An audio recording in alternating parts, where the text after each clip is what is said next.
Up next, an interview with Apollo 16 astronaut Charlie Duke. I believe that this nation should commit itself to achieving the goal, before this decade is out, of landing a man on the moon and returning him safely to the Earth. If the truth were known, we really delayed this launch so we could get the burritos on time. I figured that. The flight director says get back in. We lost the flight plan out the window. On all three networks, you replaced all the kitty cartoons. Houston, we've had a problem. We copy you down, Eagle. Houston, Tranquility Base here. The Eagle has landed. I was rolling on the moon one day. Challenger, go and throttle up. Challenger, go and throttle up. The Earth from here is a grand oasis of the big vastness of space. You're listening to The Space Program, NASA's past, present, and future. Charlie Duke was the lunar module pilot of Apollo 16, and he now shares some of his thoughts of the mission. This is Rich Kirshner reporting. We're joined by retired astronaut and Air Force General Charles Duke, who also flew on Apollo 16 and walked on the moon. General, may I call you Charlie? Charlie is my first name, and that's what I go by. What interested you in aviation, and how did you get started flying? Well, I was at the Naval Academy and graduated in 1957, I guess it was, yeah.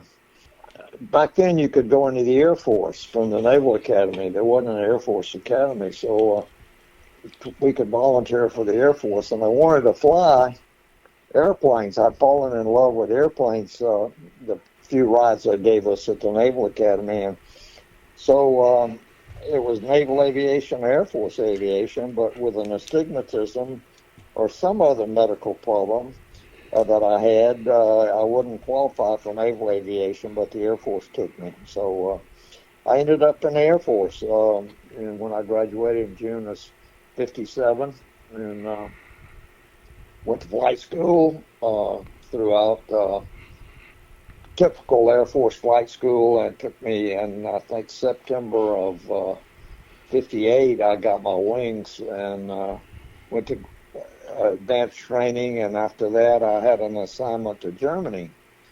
So my first fighter, it actually was a fighter interceptor squadron at Ramstein, Germany, and that's where I started my operational flying. Was with the 526 Fighter Interceptor Squadron. How did you become an astronaut? How were you selected? After Germany, the Air Force sent me to MIT for a master's degree in aeronautics and astronautics, and that was from 62. 62 to 64. And when I got to MIT, I was doing my master's thesis, and MIT actually had the contract to build the Apollo Guidance and Navigation System.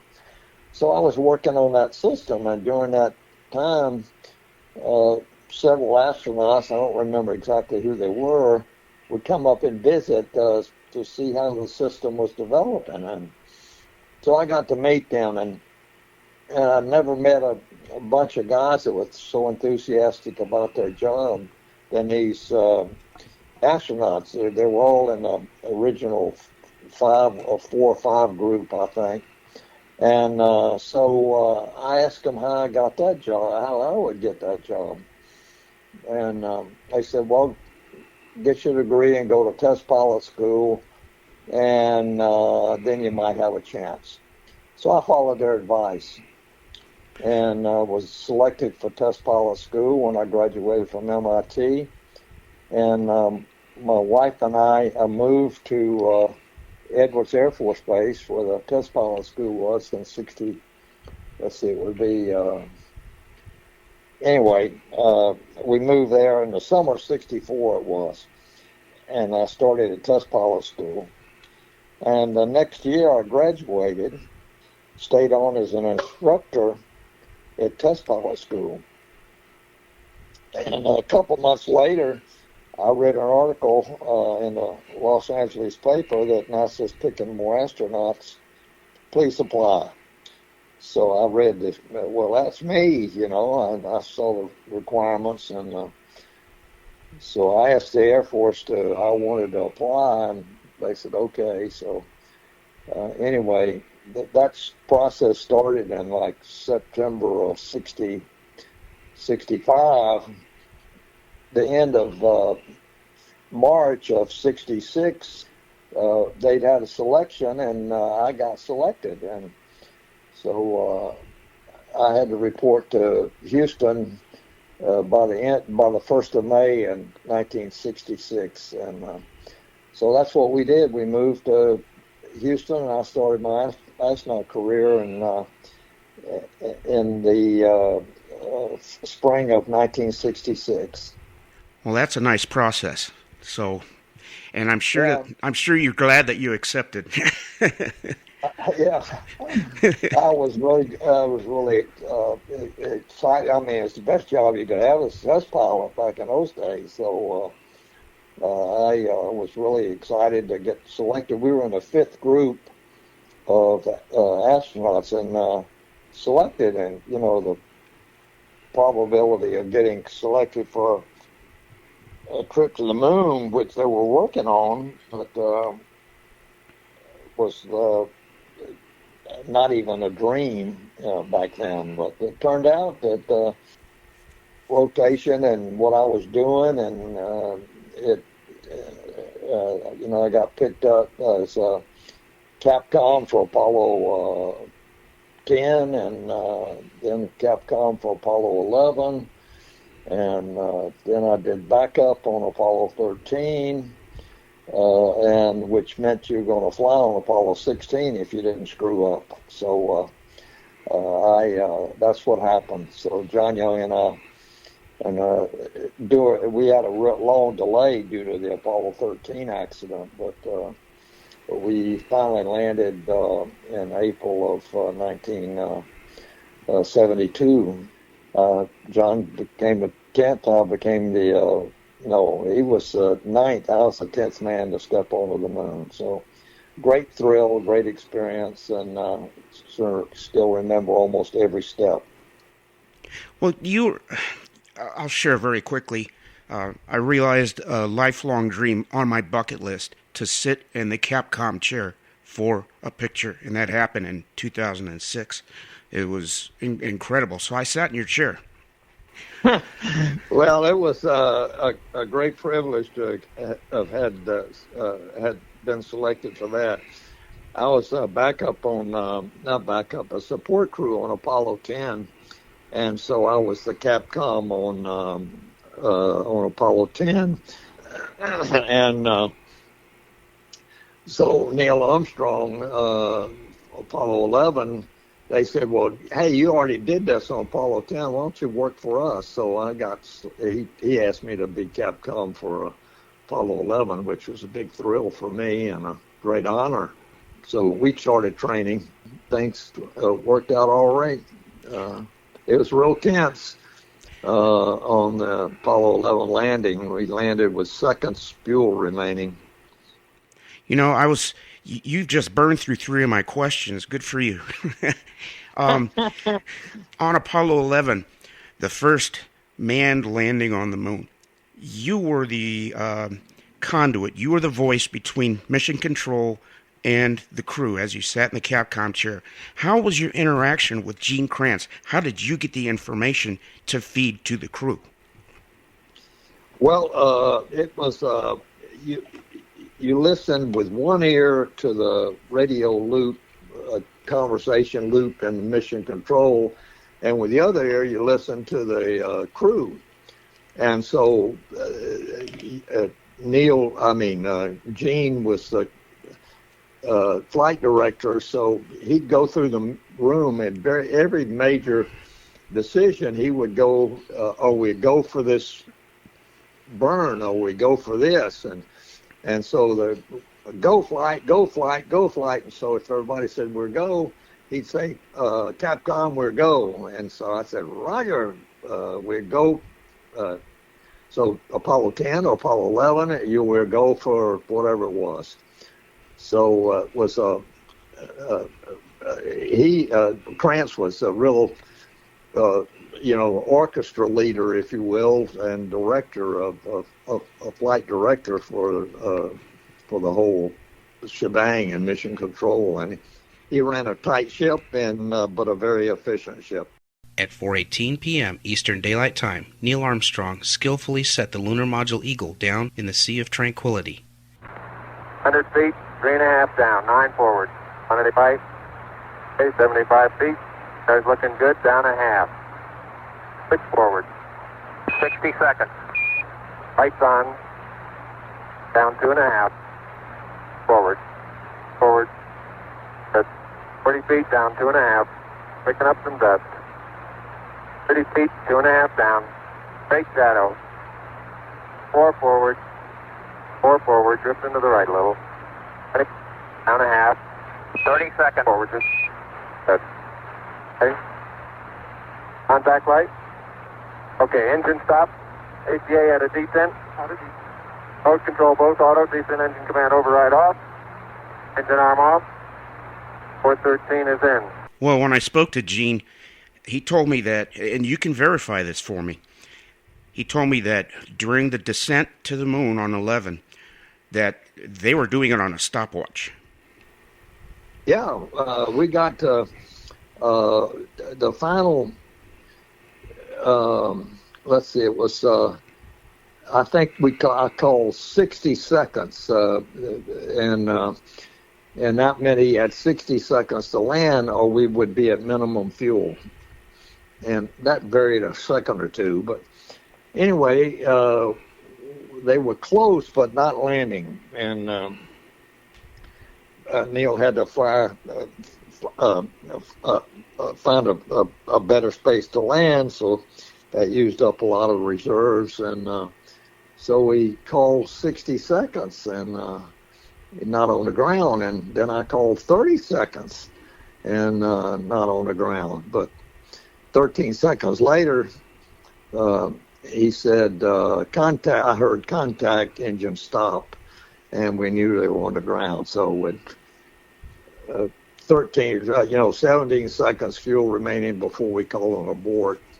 But I'm convinced if we'd have gotten to the end there and I'd said, Eagle abort, it would have been, say again, Houston, and he was going to land. Right, as he's buying time, right. Yeah, he had the final say, and 20 feet off the ground, you're not going to abort. Oh, of course not. Yeah.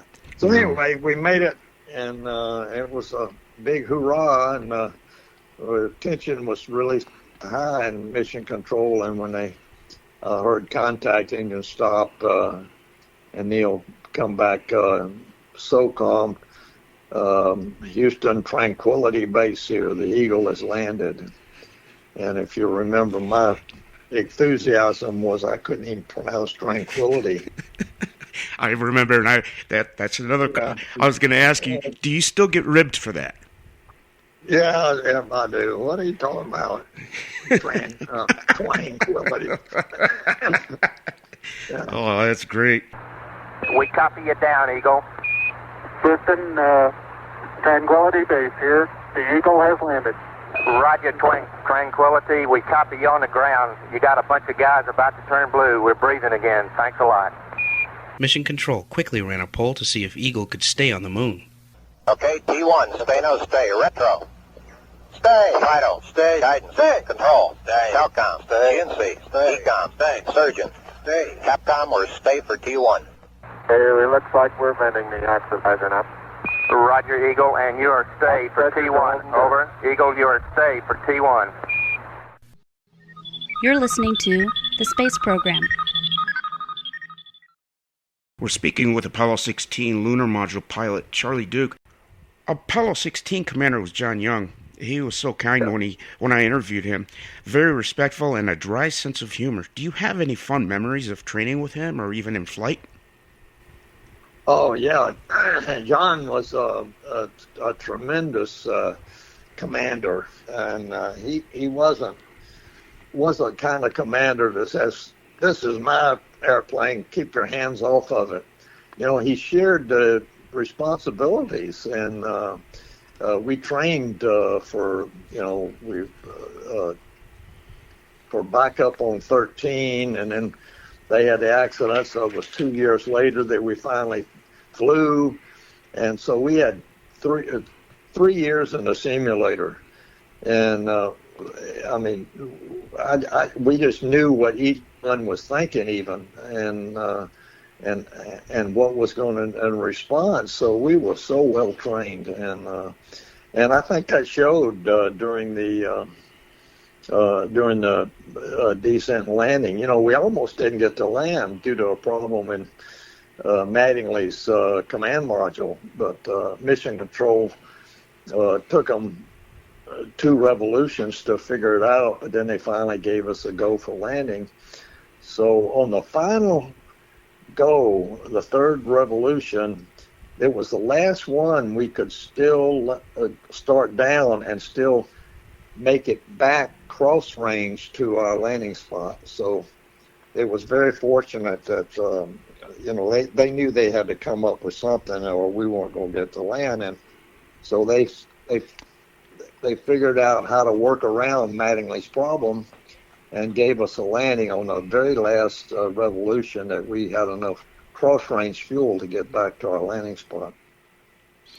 What was your first impression when you stepped on the moon? Basically, excitement. I'm on the moon. Finally, I'm on the moon. It was that kind of exhilaration. But I felt right at home. You could recognize all the major landmarks, Stone Mountain and Smoky Mountains and the Cayley Plain where we landed, and North Ray Crater, and all of the big landmarks that we had studied. And so you landed and said, man, I've been here before. And it was just so familiar with you because of the training we'd done and the studies of the terrain and all of that stuff, and practicing with the rover and all of the things we did to get ready to go, and to not only train in the simulators, but in the car, and the deployment of the car, and experiments package, and all of the things like that you had to have it memorized. That's why in one way I was thankful that we had another a year to get ready, because of the complexity of the J-missions, 16, 17, 15, 16, and 17. They were complex missions, and with all of the 3 days on the moon, and all of the procedures and the experiments packages, and the photographs that we had to get, and all of those things that took us. I'm glad we had the extra time to get ready to go, because our mission was very complex, but it was a lot of fun. We enjoyed our time on the moon. And John mentioned that you were actually behind schedule once you landed. We were behind schedule, but once we started down, we had enough. Everything, even then, from then down, we had computer problems and this, that, and the other, but overcame all of that stuff, and Mission Control kept giving us a go. And when we pitched, you go down with the windows facing out into space, and at 7,000 feet, the vehicle maneuvers so that the windows are now facing the surface, and you can see the surface. And we recognize the major landmarks and say, well, we're right on track, John. He had to redesignate a couple of times to find a spot that was dead level. So, and he did. And so we shut down, and we were dead level, and we just erupted with enthusiasm, We're on the moon, John. So then, since we were 7 hours late landing, and so then they changed the flight plan from getting out to go to sleep.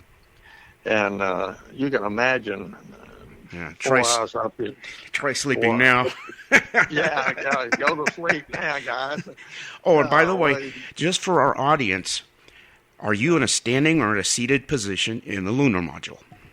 You're standing up. There are no seats in the lunar module. Right. And so you're standing up and you're and doing these major maneuvers. You're anchored to the floor by three big cables attached to the some special parts of your spacesuit. So you basically cinch the cables down and you lock them. And so you're standing there and basically bolted to the floor. So if the vehicle starts to maneuvering wildly, you're not going to be thrown all over the spacecraft. So you could still operate. So we were, anchored, if you will, during the descent and the landing. And then after that, after we safed the vehicle and they decided we would stay, if you will, we began to prepare the vehicle for long duration stay on the lunar surface, and that's when they changed the flight plan. Instead of getting out first, we went to sleep. So we had hammocks, and my hammock went from right to left, and John was above me, and it went from forward to aft.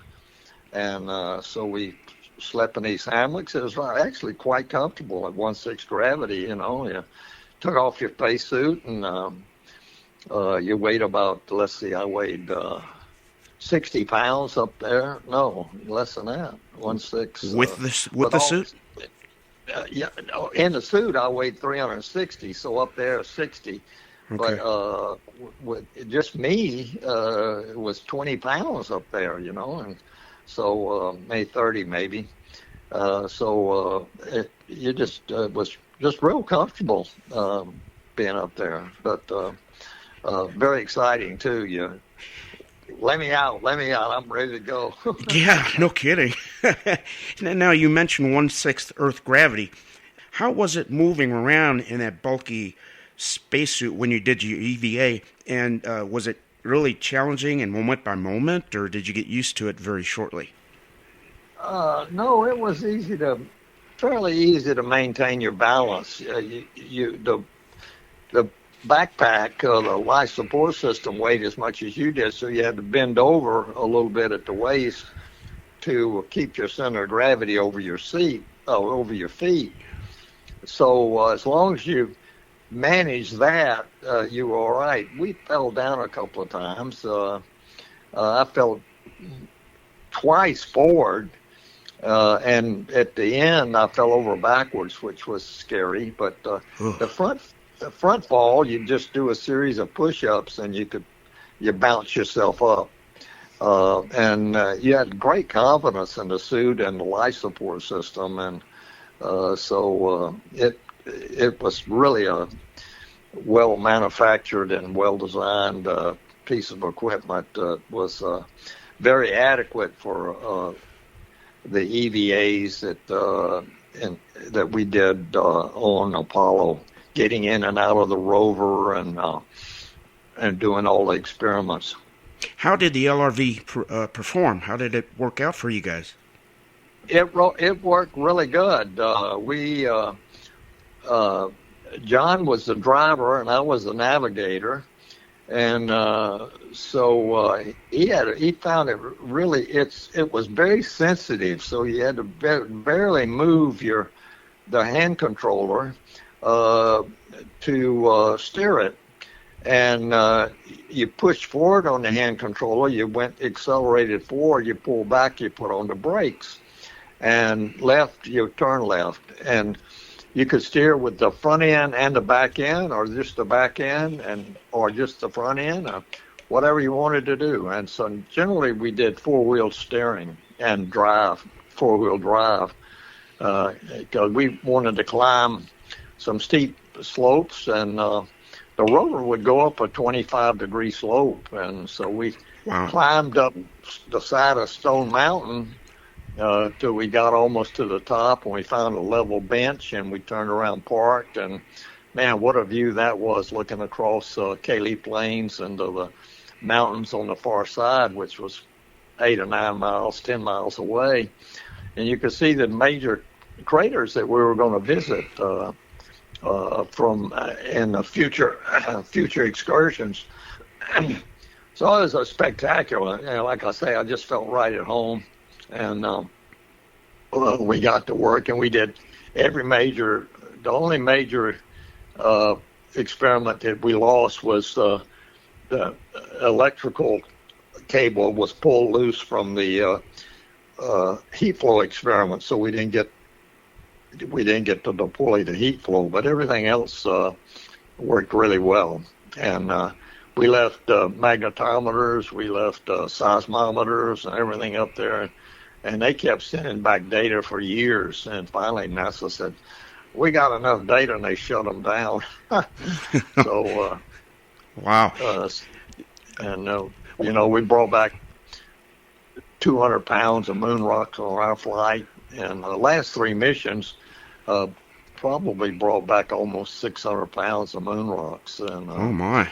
So they're still being parceled out and still being investigated as people come up with a new idea about how to analyze them. So it's Apollo paid big science dividends, and it was with all of the landings that we had and all the rocks and the experiments that we did. You're listening to the Space Program. We're speaking with Apollo 16 lunar module pilot Charlie Duke. Did you make any really fascinating discoveries during your EVAs? Let's see.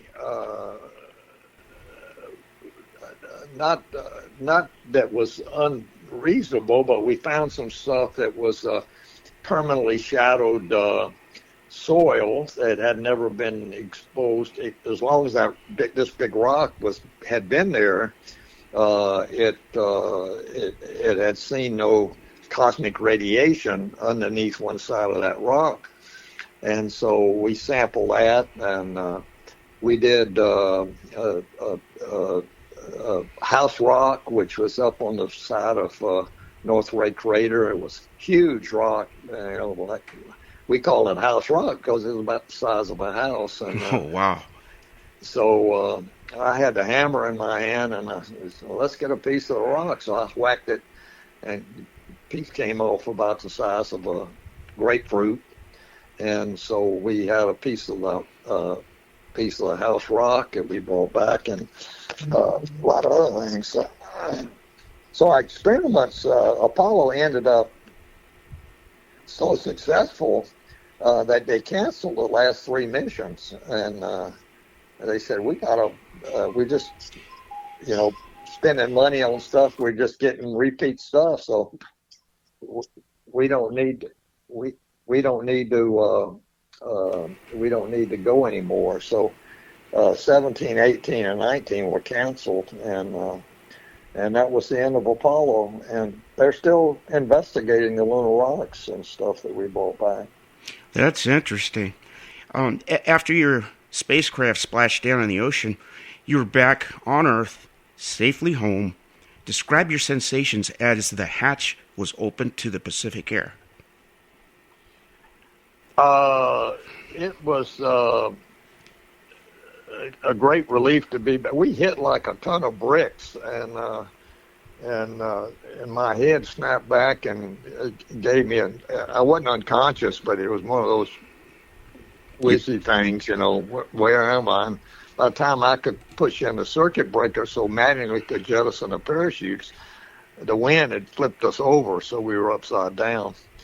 But he was able to blow up the balloons and let them down in the water, and we flipped back over. And frogmen came over and got us out, and we flew back on the helicopter to the ship and got a shower, which was a blessed relief after 11 days, and it just all ended up just perfect, if you will, and so we ended up we were way in the South Pacific where we landed in. So it took us a day to get back close enough to Hawaii so they could fly us into Hickam, and then from there to Houston. And so we're a couple of days later getting back, so we had a big celebration at the Ellington Air Force Base, and as they welcomed us home, and the family was there, and everybody. So it was a great experience. I think one of the greatest experience once we got out of the spacecraft. One of the first things I did was go to my stateroom on board the ship and take a shower. It was after 11 or 12 days. It was really nice to get in that shower. Oh, I'm sure. Well, Charlie, you have now lived on two of God's creations. Why don't you share something about your faith? Well, I'd always had Jesus in my head, but I'd been baptized as a young boy in the Baptist church in South Carolina. But it was just Jesus was a head knowledge and not really in my heart. So about in '75, our marriage was in trouble, and Dottie was suffering, even had suicidal thoughts. But some people came to our church on a weekend called Faith Alive, and they shared their testimony about the power of Jesus to change a life. And after that weekend was over, Dottie said, "I've tried everything but Jesus." Said, "Lord, come into my life."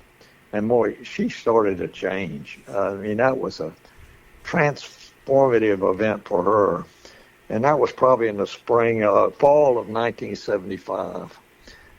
We left NASA the next year, and 2 years later, I was a successful businessman and had sold out, and we went to a weekend Bible study called Walk Through the Bible, and out at the T-Bar M Tennis Ranch in New Braunfels, Texas. And at that weekend, it was just looking at Jesus from Genesis to Revelations, and so after that weekend was over, I realized that, this is either the truth or the biggest lie ever perpetrated on humanity. And so I said, "Jesus, I believe." And I was sitting in the front seat of my car. And when I did, the peace of God fell upon me. And I knew that I had made the right decision. And that started my walk with Jesus. And that in the spring of 1976, 77, 8, whenever it was. And we've been, later on, we formed a ministry to share our faith. People were giving us money, but we didn't need any money. And so why don't we put this in a fund and give it to missionaries and give it to people that the Lord shows us that really need support in their ministries. And so since then, Duke Ministry for Christ has been a conduit for the monies that we receive that passes through and goes on out to ministries all over the world. So we're still sharing our faith, and we just accept invitations from groups all over the world, and we pray about every invitation. And we've been to Australia and India and Malaysia and you name it. We've even been to Antarctica, but there's no people down there, so we haven't. Right. And the penguins weren't interested. So. They didn't speak English. Yeah. Well, we've come to the last and most riveting question we'd all like to hear, and I ask this of all of our guests. It's 2 parts. What's your favorite food, and what do you want for Christmas? Depends. I mean, it depends on breakfast, which meal. I like steaks at night, and a very special weekend. But my morning favorite breakfast is grits and with fried egg and some bacon. So that would be my favorite and I was the first astronaut to take grits into space. So we were. That's great. So growing up in the South, grits is a staple sometimes for breakfast. So we have grits and gravy and scrambled eggs and bacon. So Dottie feeds me well. So thanks. I'm managing to hold my weight though. Well, you have to. You know? I'm getting older as we speak, and I have to watch myself too. Yeah. The second question: what do you want for Christmas? I think for Christmas I'd like to see more of peace in our society and a revival. Let me put it that way: a revival in our society, that people understand that faith is very important. In America, we were founded on spiritual principles, and all of our gifts come from God. And so that seems to be lost in some areas of our society, but so I'm praying for revival. Well, 6 other astronauts that I've spoken with, they all said they just want peace on Earth because you folks have had the opportunity to view the Earth from a vista that has no political borders like a globe. And you look down and you think, why can't we all just get along? Yeah. Well, it's because of sinful nature. We're all sinners and selfish, and also we need to see Jesus. And my view of the Earth out there from lunar distance, you see the whole circle of the Earth. And in the Scriptures, it says when God made the Earth, He suspended it upon nothing. And that's exactly what it looks like. It's just hung out there in the blackness of space when you see it from the moon distance.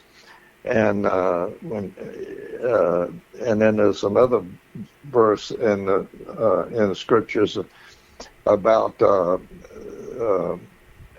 God sits enthroned above the circle of the earth. And I didn't see God enthroned, but I saw that circle of the earth. And God didn't show Himself at that point. The Lord didn't, but you see the circle of the earth. And so the Scriptures now are all alive for me because what it describes is what I saw. And it speaks the truth to us about Jesus. That's That's a very good advantage point that you just described. Thank you. That's outstanding. Yep. Well, listen, Charlie, it's been an honor and a pleasure to speak with you. You're among the heroes of aviation and spaceflight. From Sun Sounds of Arizona, Godspeed, and from the Air Force, aim high. Aim high, too. Thank you very much. I appreciate it. It's been a pleasure. An interview with Apollo 16 astronaut Charlie Duke. This is Rich Kirshner reporting. From the crew of Apollo 8, we close with good night, good luck, and God bless all of you on the good Earth. This has been the Space Program, NASA's past, present, and future.